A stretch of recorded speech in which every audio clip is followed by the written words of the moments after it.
Hi అండి. Welcome back to your channel. అందరూ ఎలా ఉన్నారు? బాగున్నారా? నేను కూడా బాగానే ఉన్నాను. మన ఛానల్ని ఎవరైనా ఫస్ట్ టైం చూసినట్లయితే సబ్స్క్రైబ్ చేయండి. మీరు సబ్స్క్రైబ్ చేసుకోవడం వల్ల నేను పెట్టే ప్రతి వీడియో మీకు నోటిఫికేషన్గా వస్తుంది. అలాగే మీరు సపోర్ట్ ఉంటే నేను ఇంకా చాలా బాగా ఉంటాను. మన ఛానల్ అయితే సపోర్ట్ చేయండి. ఇది వచ్చి సండే వ్లాగ్ అనమాట. ఇదైతే ఇప్పుడు పెడుతున్నాను కాబట్టి అందరికీ హ్యాపీ న్యూ ఇయర్ అండి. ఇంకా వచ్చేసి మార్నింగ్ నుంచి ఎంత వీలైతే అంత వీడియో అయితే షూట్ అయితే చేశానమాట. చాలా ఎక్కువ వీడియో అయితే ఏం షూట్ చేయలేదు. ఇక్కడ మార్నింగ్ అయితే పాలు అయితే పెట్టేసి మిషన్లో బట్టలు అయితే వేశాను. సండే అంటే ఇప్పుడు పిల్లలకి ఎలాగో హాలిడేస్, అందుకని లేట్గా లేచాను అనమాట. లేచేసరికల్లా 8 o'clock అయిపోయింది. ఇంకా ఇల్లంతా తుడుచుకొని ఇంకా ఇక్కడైతే పాలు అయితే పెట్టేశాను. ఇంకా మిషన్లో బట్టలు అయితే వేశాను. చాలా బట్టలు ఉన్నాయని. నిన్న శనివారం కదా, అందుకనేసి ఇంకా రొట్టె పెట్టాను కదా, అదైతే కుడుముంది ఇంకా హాఫ్ బుక్క. అందుకనేసి ఇంకా మధ్యాహ్నం లంచ్లోకి అనేసి చేపలు తెచ్చారనమాట. చికెన్ తెస్తానని వెళ్ళి చేపలు తెచ్చారు. చేపలు తెస్తే నాకు ఏదో పెద్ద పనిలా అనిపిస్తుంది. పిల్లల కోసం ఫ్రై చేయాలి, మా కోసం పులుసు పెట్టాలి అనేసి ఇంకా అయితే మధ్యాహ్నం అయితే వంట అయితే చేసేసాను. ఈరోజు చేపల పులుసు ఎందుకో అంతగా టేస్ట్ అనిపించలేదు. ఫ్రై ముక్కలు అయితే బాగున్నాయి, పులుసు ముక్కలే. మనకి ఇంట్రెస్ట్ లేనప్పుడు వంట చేయాలంటే ఆ వంట ఎలా ఉంటుందని మీరే అర్థం చేసుకోండి. అదే ఇంట్రెస్ట్ వచ్చినప్పుడు వంట చేస్తే అది ఎలా ఉంటుందో కూడా మనకే తెలుస్తుంది. ఇంకొక వైపు వంట అంతా అయిపోయిన తర్వాత ఫ్రెష్ అప్ అయిపోయిన తర్వాత ఇంకా టీవీ అయితే చూసుకుంటున్నాను. ఇంకా ఇక్కడ మధ్యాహ్నం భోజనం అయిపోయిన తర్వాత ఇంకా వీడియో అయితే షూట్ చేయలేదు. ఇంకా ఇక్కడ వచ్చేసరికల్లా ఆఫ్టర్నూన్ అనమాట. ఇంకా 3 o'clock అలా అవుతుంది. ఇంకా పిల్లలు మంచి ఇంకా వాళ్ళకి ఏమేమి తినడానికి కావాలన్నారు. అందుకనే వంటగదిలోకి అయితే వచ్చాను. వంటగది చూడండి ఎలా ఉందో. ఏటో ఆదివారం వచ్చినా పని తప్పదు, పండుగ వచ్చినా పని తప్పదు, నీరసం వచ్చినా పని తప్పదు. ఎప్పుడు పని ఇంట్లో ఉంటూనే ఉంటుంది. ఇంకా ఇలా వచ్చేసరికల్లా ఈవినింగ్ అయితే బయటికి వెళ్దాము అనేసి బయటకైతే వెళ్తున్నాము.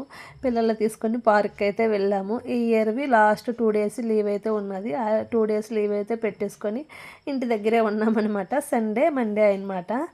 ఇంకా ఇక్కడ వచ్చేసరికల్లా బయటకు వచ్చి అలా మళ్ళీ పిల్లలు పార్క్ తీసుకొని ఇంటికైతే వెళ్ళిపోతున్నాము. ఇంకా ఇంటికి వచ్చేసిన తర్వాత నైట్ డిన్నర్లోకి అయితే ఏదో ఒకటి చెయ్యాలి కదా, అందుకనే వెళ్ళేటప్పుడే ఇంకా నూడిల్స్ అయితే ఉడకబెట్టేసి ఫ్యాన్ కింద ఆరబెట్టేసి వెళ్ళాను అనమాట, బాయిల్ చేసేసి. ఇంకా ఇక్కడ వచ్చేసరికల్లా నూడిల్స్ అయితే తయారు చేసేసాను. ఇది షార్ట్ వీడియోలో పెట్టాను, ఎవరికైనా ఇంట్రెస్ట్ ఉంటే చూడండి. నూడిల్స్ చేస్తే పొయ్యి అంతా గత్తరగా అయిపోద్ది. ఎందుకంటే మనకు చిన్న కలయి కదా, కలిపేటప్పుడు బయటకైతే పక్కాగా వచ్చేస్తుంది అనమాట. పిల్లలకైతే ఈ విధంగా నూడిల్స్ చేసామనుకోండి ఇంట్రెస్ట్గా తింటారు. అది కూడా మా హస్బెండ్ కూడా ఇంటికాడ ఉన్నారు కదా, తెచ్చి చాలా రోజులు అయ్యింది. అందుకనేసి ఈ రోజు అయితే మాత్రంగా ఇంట్రెస్ట్గా నూడిల్స్ అయితే డిన్నర్లోకి అయితే చేసేసాను అనమాట. ఇంకా మధ్యాహ్నం చేసిన చేప ముక్కలు కూడా ఒక 4-5 ముక్కలు ఉన్నాయి. కొద్దిగా రైస్ ఉంది, కావాలంటే తింటే తింటారంట, లేకపోతే లేదంట. అందుకనేసి ఇంకా అందరికీ వేసాము. ఇంకా మా ఎదురింటి వాళ్ళకి కొద్దిగా మాకు కలిపి నూడిల్స్ అయితే మాత్రంగా చేసేసాను. చాలా బాగుంది టేస్ట్ అయితే మాత్రంగాను. పిల్లలు అయితే మాత్రంగా కారం ఎక్కువ వేయకుండా ఇంట్లో చేసింది ఎంతైనా కొద్దిగా అది అసలే హెల్తీయే కాదు. కాకపోతే ఇంట్లో చేస్తే అన్నీ మనము ఎక్కువ మసాలాలు టేస్టీ సాల్ట్ గట్ట వేయం కదా, అందుకనేసి కొద్దిగా పర్లేదు అనుకుంటాను అనమాట. ఇంక ఇక్కడైతే పిల్లలకైతే వేసిస్తున్నాను. ఇంకా వాళ్ళకి, ఇంకా మా ఎదురింటి అబ్బాయికి, మా ఆయనకి, అందరికీ అయితే వడ్డిస్తున్నాను అనమాట. ఇంకా నూడిల్స్ అయితే చాలా సూపర్ టేస్టీగా ఉంది. షార్ట్ వీడియోలో పెట్టాను, ఎవరికైనా ఇంట్రెస్ట్ ఉంటే ఒకసారి చెక్ చేయండి, చూడండి వీడియో అనేది మాత్రంగాను.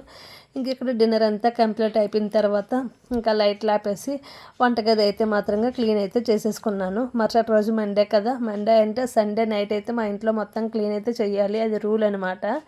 ఇంక పాప అయితే కిందన గోరింటాకు చెట్టు ఉంటే తెంపుకోయింది. ఇంకా వంటగది అంతా క్లీన్ అయితే చేసేసాను.